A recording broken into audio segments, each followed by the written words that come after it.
redirected to the YouTube interview. That is, I don't know if you've seen that. You just go to YouTube and type Zambian space program.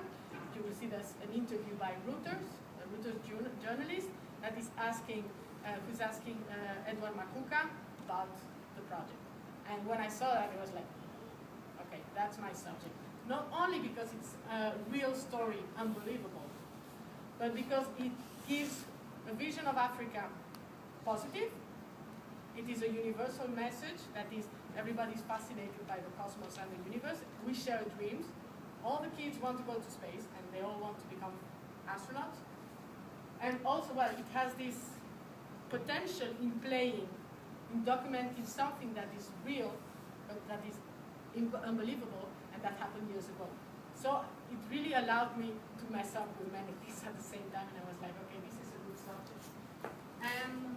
Well, I started producing the images mainly coming back to my roots as a drawing, as an artist using drawing. So I just put together all the cliches I had, and I didn't intend to document a Zambian space program with the images, but an African space program. So I identified all the cliches that you can get from Africa, like the elephant, the African patterns, the dry land, the baobabs, and so on. And also identified all the imagery of the space race in the 60s.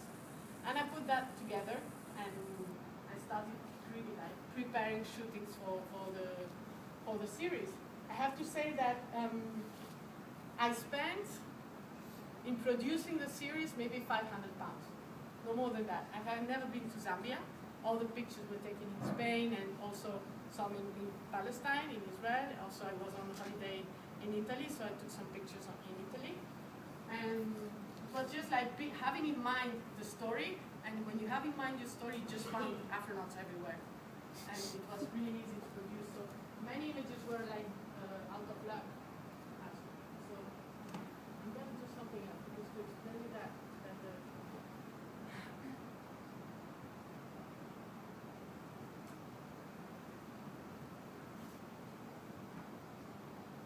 like this, for example, is an image I took in Death Valley in the United States. I just changed a few things. I wanted, just for the fun of it, to manipulate images, but in a very naive way. Like, I don't manipulate to make it more dramatic or to make the composition of the dead corpses or the corpses more like appropriate for a publication or more vertical or horizontal. Just because I can manipulate. So, for example, a cloud is normally, you don't have straight angles in the cloud, so I just changed that a little bit. So it looks weird. These are the first session I did, the first shooting I did. I just made storyboards, and it's very inspired by Tintin and all this space, Barbarella, Tintin, and Godzilla, the cheap production, and B-side, B-movies, and so on. So the composition is very simple, and it looks like a drawing. So there's no horizon, it's like a line. And I work a lot on the pre-production. Like I really draw and prepare everything. And then the shooting is really fast, which is frustrating for people working with me because I just go there, identify the place, and then the shooting is 5 minutes. Like, do this. And they do this. Okay, let's go home. And it's like, but it's taken me a lot of time to prepare. It's just when you know the image you need, just making it. This, for example, is the kind of ideas, it's an example of having in mind the Afronauts. This is, you know the concrete trucks that need to be moving all the time? Well, this is an old one. It's a breaking yard for these things. So it looked like space garbage, space trash, I don't know how you say it. And it's just like having that in mind, and it could really look like an African bucket. This is the most iconic one. I'm getting tired of this, honestly, it's everywhere. But, okay. I made a spacesuit with my grandmother, which who no longer asked why I need things for. She's just like, okay, what do you need now? I have a very good relation with her. And I never designed a spacesuit before, so it was like I make it big so that it can fit anyone. It's fluffy in a way. And the biggest challenge for this one was, this is a public light thing, you know? It's the ones on the street, how you illuminate streets. And the big problem was to make the hole bigger, because the hole was like that. So it really was a big challenge to make the hole bigger, and it took me 2 days to sew that in and so on. So, and again, another cliche of the space race is the flag. Normally it's a stars and stripes flag that is on the moon, no? They say that. And there's pictures of that. So I just wanted to use stripes and stars, but in a different way. Not straight one, and not stars, just like the smiley. So it's like a relaxed, fun version of the official flag that is now on the moon. I wanted to play a lot with enigmatic things, but I have no budget, so I had to identify things that are weird in the real world and play with that. So, for example, an elephant, an animal that has always fascinated me for the skin, for the texture, and it's really an alien. And I think all the aliens they have designed in the movies are really inspired by elephants.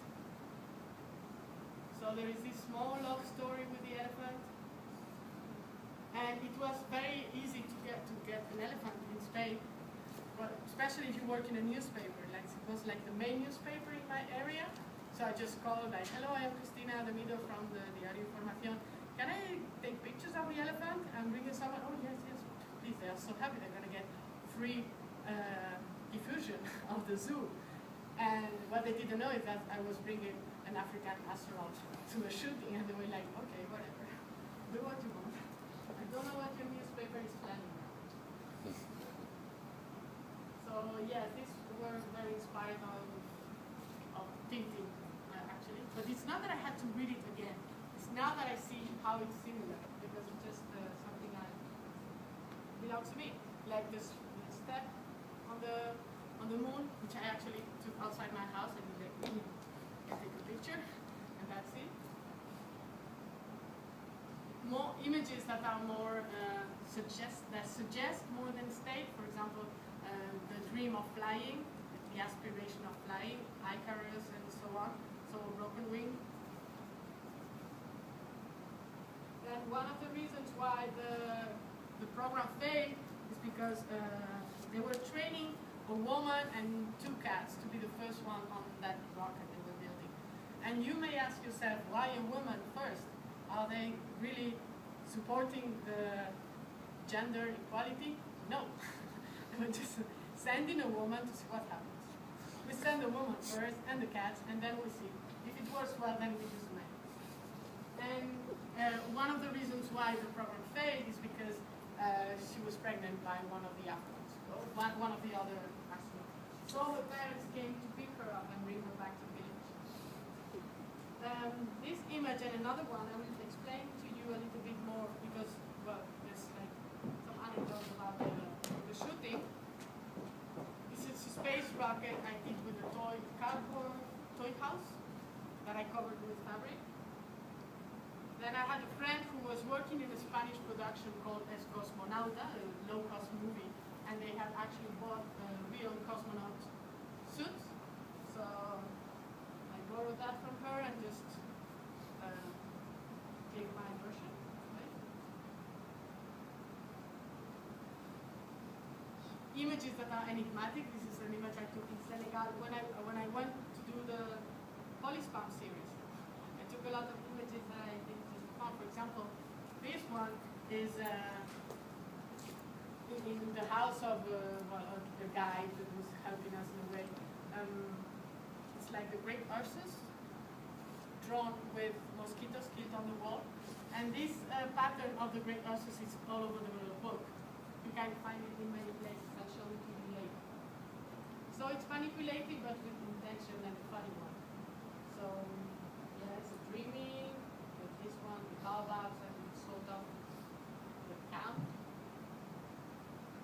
This is something real. I mean, I have been seeing this rock every day when I was a kid, because it's actually a mountain that is behind my playground in the school, and it had this shape of a skull, and someone just painted it white. It was that right. I can use it. So it's, I maybe had 4 or 5 shootings, and the rest were just revisiting my archive and finding and rescuing images that could work. This, for example, is something I found when I was in Palestine. I rented a car and decided to go to the Dead Sea to see how it looks like. And I was lucky I found a group of Africans who were having a mud bath there in the Dead Sea. So I just asked them if they could pose, and they did. Like strange animals. And I was in Roswell in New Mexico. There's an alien museum, you know, it's the Area 52. And this is just a diaporama. It's a kind of picture saying, oh, you don't know why you take this picture, but then it became important in the series. Flies, always African flies. This one, for example, let me see if I can do that.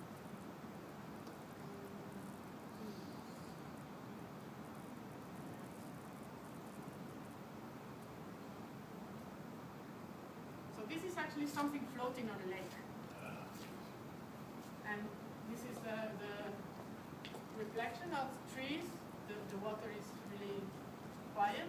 So it's actually things, well, when I say that it's just having the project in mind and finding Afronauts everywhere, it's more like that. It's more with this example. Like I was actually doing a picture with Hipstamatic, and I say, wow. And I turn it, it's like this UFO I was looking for, that I needed something flying, and I didn't know how to get it with this button, so I just decided to do that. And then the cat. I was training a cat, so I did a spacesuit for the cat too. And I could take 2 or 3 images before the cat ran away. And I don't know, just maybe run to show the spacesuit to his friends. He was not very happy. And well, this image, for example, shows, if I explain you how I made it, it's kind of, yes, a good example of how I've been working on the series. I went to that place like 3 or 4 years before taking the image, because I was supposed to take images of the making of a movie that we're actually shooting in that abandoned factory. So when I finished that work for the newspaper, I just go back and I find my cousin at the door. I say, what are you thinking? No, I work here. Like, there's nothing here. I say, no, I work for the owner of this place, and I'm here like controlling that everything's okay. So 3 years later, I come to need with this series, the African equivalent to Houston headquarters. You know, whether they are communicating with the astronauts and so on. And it was really hard, and I actually needed badly this image. And say, okay, I can go to this place, and I just call my cousin.